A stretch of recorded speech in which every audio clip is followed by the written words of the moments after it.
जी हाँ दोस्तों, ये है आपका अपना प्रिय आरजे आदि कश्यप फ्रॉम मुंबई चा मानुस, और आपके लिए लेकर आया है आपका मन पसंद प्रोग्राम RETD बातें। और आज दिन है मंडे 5 अक्टूबर, और आपके लिए लेकर आया है EP 149, एपिसोड नंबर 149। तो मुझे उम्मीद है कि आपको ये कार्यक्रम पसंद आएगा, और अब हम शुरुआत करते हैं इस कार्यक्रम की।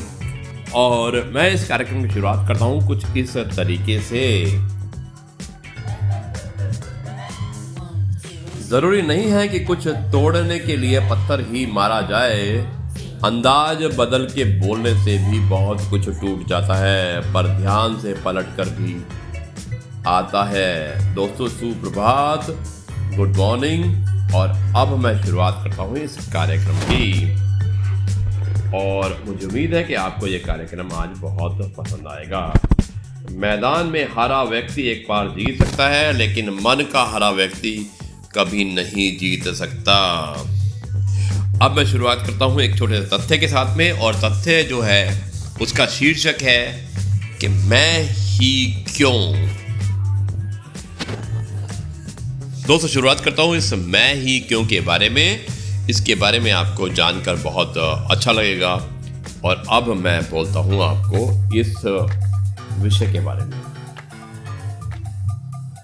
हमारे मन में बार बार यह सवाल क्यों आता है, मैं ही क्यों। क्या सच में ऐसा है जो सिर्फ आपके साथ हो रहा है और किसी के साथ भी नहीं हो रहा?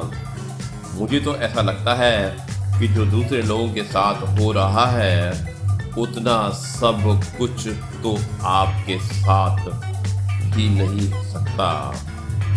हमने साइकिल चलाना सीखा, तब हम कितने बार गिरे थे? क्या उस वक्त हमेशा हमने यह सोचा कि मैं ही क्यों? नहीं, क्योंकि उस वक्त हमें उसे सीखने में लगाव था, इसलिए कोई भी नेगेटिव ख्याल हमारे मन में आ ही नहीं सकता था। वैसे ही जब भी हमारे साथ कुछ बुरा होता है, उससे अगर हम हमारे सीखने जैसा कुछ निकाल लें तो यह ख्याल कभी आपने मन में नहीं आएगा। दोस्तों ये आपके मन में नहीं आएगा, और आपको हमेशा सफलता के रास्ते पर रहने में मदद करेगा। ये है आपका अपना प्रिय आरजे आदि कश्यप मुंबई चा मानुस, और आपके लिए लेकर आया है आपका मनपसंद प्रोग्राम जो आपको बता रहा है पॉजिटिव कर्मा, और एपिसोड नंबर है 149, सोमवार का दिन 5 दिसंबर 2020। जाइएगा मत, मैं इस कार्यक्रम को आगे बढ़ाता हूँ एक छोटे से ब्रेक के बाद।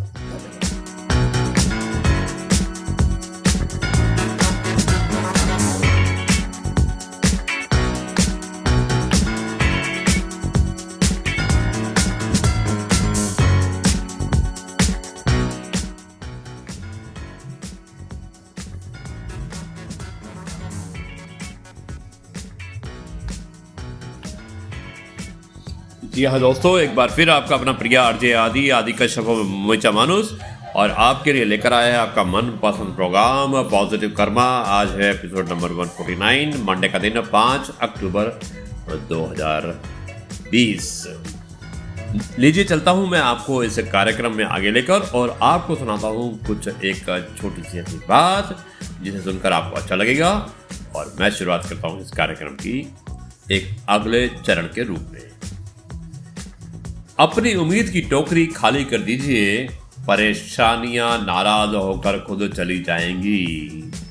बचपन में चोट पे वो माँ की हल्की हल्की फूंक, और कहना कि बस अभी ठीक हो जाएगा। वाकई कोई बार हम वैसा अब नहीं बना। एक सांस सबके हिस्से से हर पल घट जाती है। कोई जी लेता है जिंदगी, किसी की कट जाती है।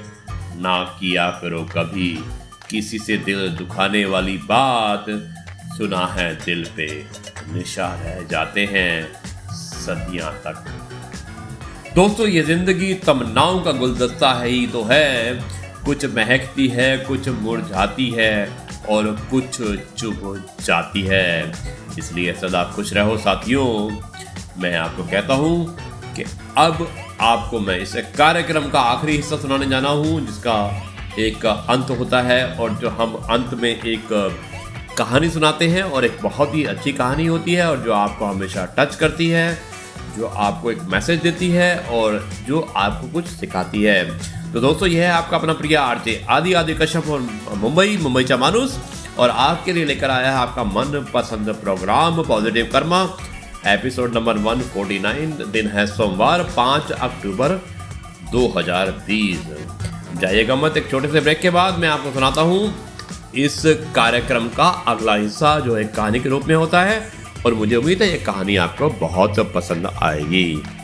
जाइएगा मत, मैं मिलता हूँ एक छोटे से ब्रेक के बाद।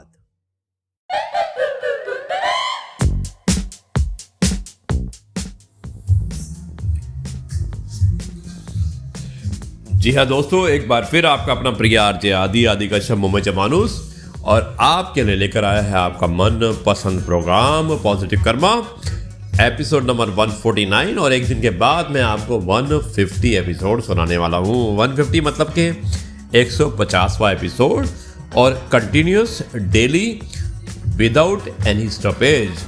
दोस्तों अब मैं इस कार्यक्रम का आखिरी जो चरण होता है वो एक कहानी होता है, और इस कहानी के रूप में इस कार्यक्रम को मैं समाप्त करना चाहता हूँ। लेकिन उससे पहले आपको सुनाना चाहता हूँ एक कहानी, और जिसका शीर्षक है आंतरिक अनुभूति। मुझे उम्मीद है ये कार्यक्रम आपको पसंद आएगा, और मैं शुरुआत करता हूँ इस कार्यक्रम की। दोस्तों इस कार्यक्रम की शुरुआत कुछ इस प्रकार है। एक बार एक पति पत्नी में तकरार हो गई। पति कह रहा था, मैं नवाब हूं और इस शहर के लोग इसलिए मेरी इज्जत करते हैं और तुम्हारी इज्जत करते हैं सिर्फ मेरी वजह से। और पत्नी कह रही थी, आपकी इज्जत मेरी वजह से है, मैं चाहूं तो आपकी इज्जत 1 मिनट में बिगाड़ भी सकती हूं और आप बना भी सकती हूं। नवाब को तैश आ गया और बोला, ठीक है, दिखाओ मेरी इज्जत खराब करके। यानी कि यहाँ पे ईगो सामने आ गई। दोस्तों बात आई गई हो गई। नवाब के घर शाम को महफिल जमी दोस्तों की, और हंसी मजाक हो रहा था कि अचानक नवाब को अपने बेटे के रोने की आवाज आई। वो जोर जोर से रो रहा था और नवाब की पत्नी बुरी तरह से उसे डांट रही थी। नवाब ने जोर से आवाज देकर पूछा कि क्या हुआ बेगम, क्यों डांट रही हो?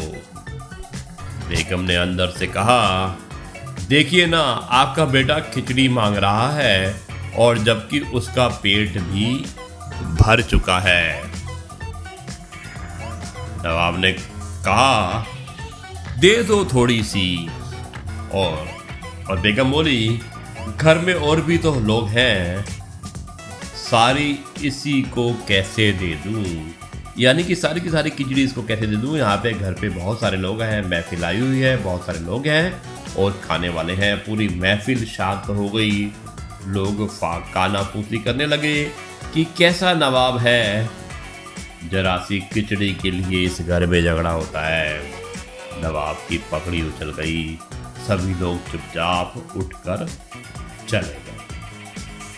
तो नवाब उठकर अपनी बेगम के पास आ गया और बोला, मैं मान गया, तुमने आज मेरी इज्जत तो उतार दी।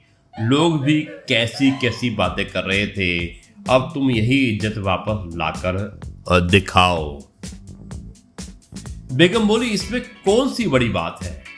आज जो लोग महफिल में थे उन्हें आप फिर किसी बहाने से निमंत्रण भेज दो, यानी कि आप उनको दोबारा बुला लीजिएगा।